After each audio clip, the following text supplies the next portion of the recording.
श्री गणेशाय नमः। ओम श्री सरस्वत्यै नमः। ओम श्री गुरुभ्यो नमः। ओम समस्तजनकल्याणे निरतं करुणामयं नमामि चिन्मयं देवं सद्गुरुं ब्रह्मविद्वरं ब्रह्मविद्वरम्। ओम वसुदेवसुतं देवं कंसचाणूरमर्दनं देवकी परमानंदं कृष्णं वंदे जगद्गुरुं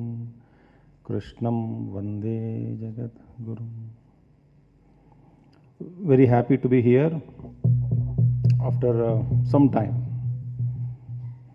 And you know, this 88 days marathon yajna, you are all listening for 88 days.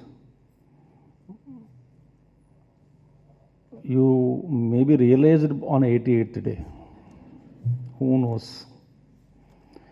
Because self is so close. To realize it's not a process, it's just like that. In case you realize, let me know.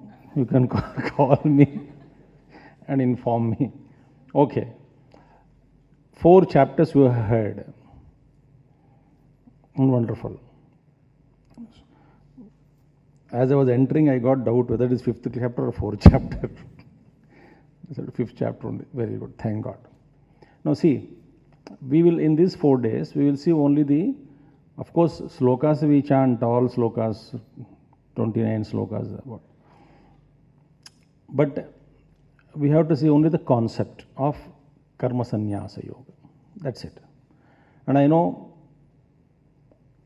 most of you, when I say most of you, 99% above of the audience now here already must have heard Bhagavad Gita, not once, many times.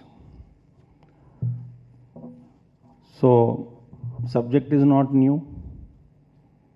To most of you, speaker is not new. Nothing is new. Then what is it we are doing? Just reflection. That's it. So good. Now see, I would like to begin this talk today. Human evolution. I'll just give you some 6 stages of growth. Then afterwards again the further stages grow when they take place. See, in the evolution, and evolution is very slow. Very slow. The first stage, when a very raw human being, very beginning of the stage of evolution, that we will name it as absolute selfishness. As a primitive man or even lower than that, don't again associate with any words. Let us see these words only.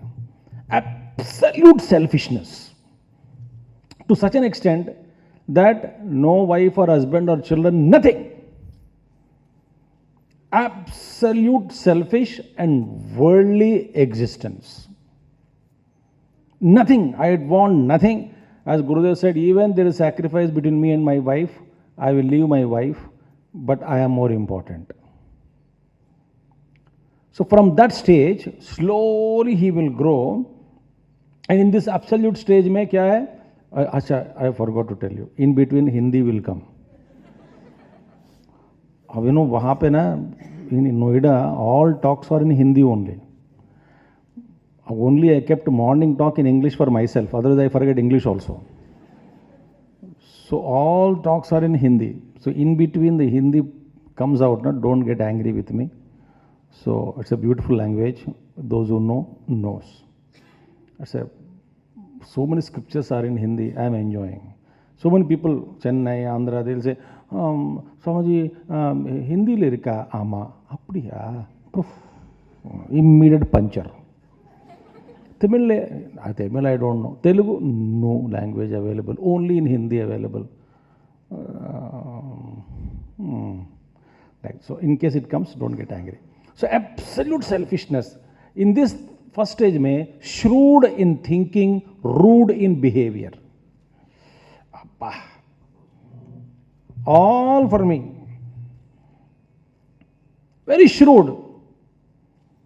I don't hesitate to do anything. We'll come to karma sannyasa only.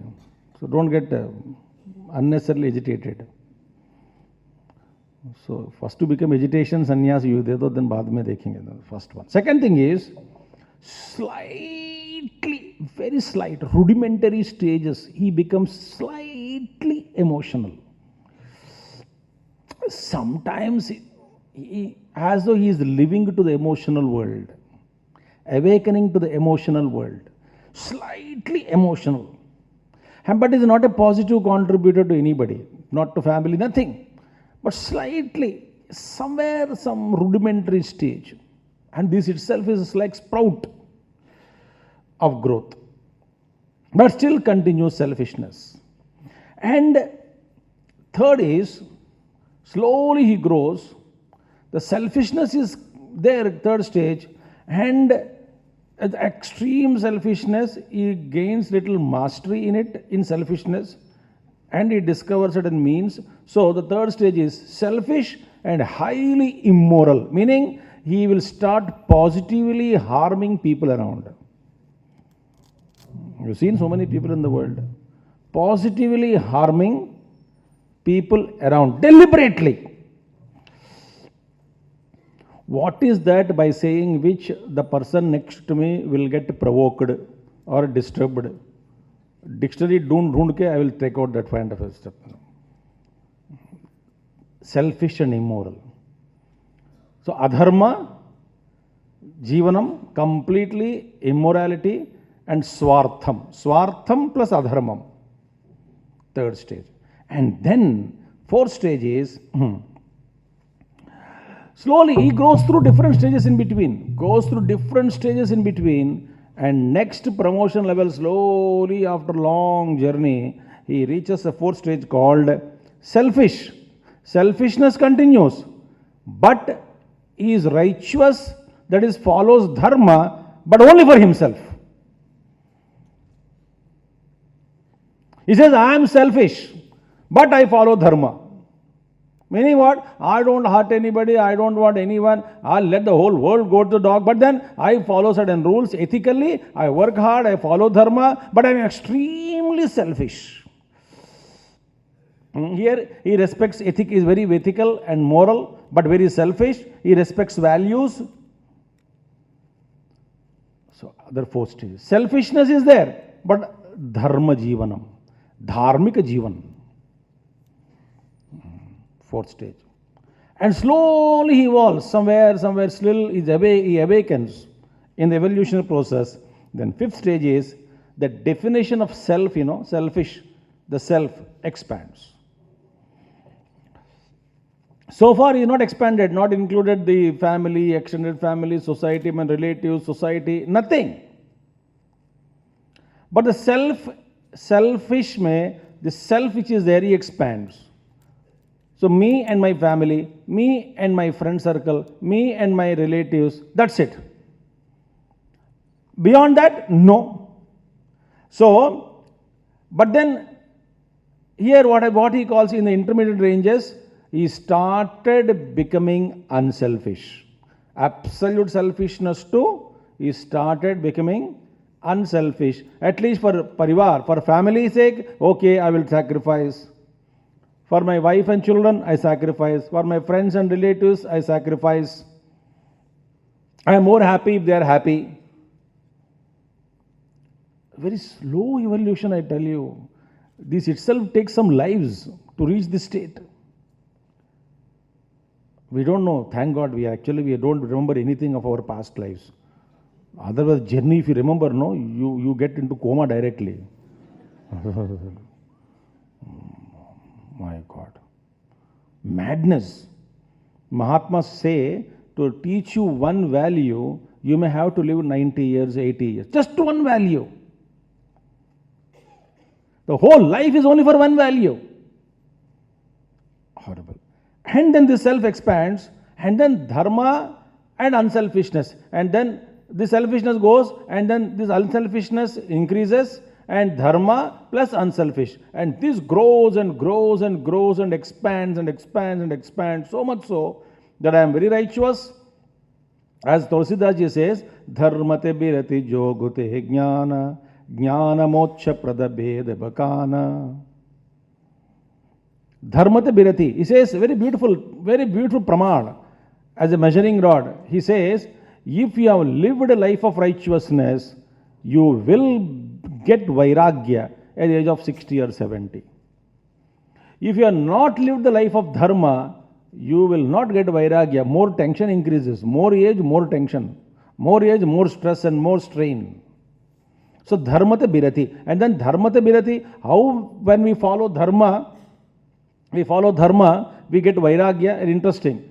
So when you follow dharma, in intellectual dharma, the principles you are following, dharma, whatever, tasmat shastram pramanante karya vyavastito. Oh Arjuna, Shastra is a pramana for you. So you code of conduct, moral code, as everything you follow, then because of dharma jivanam, this mind and intellect becomes extremely pure.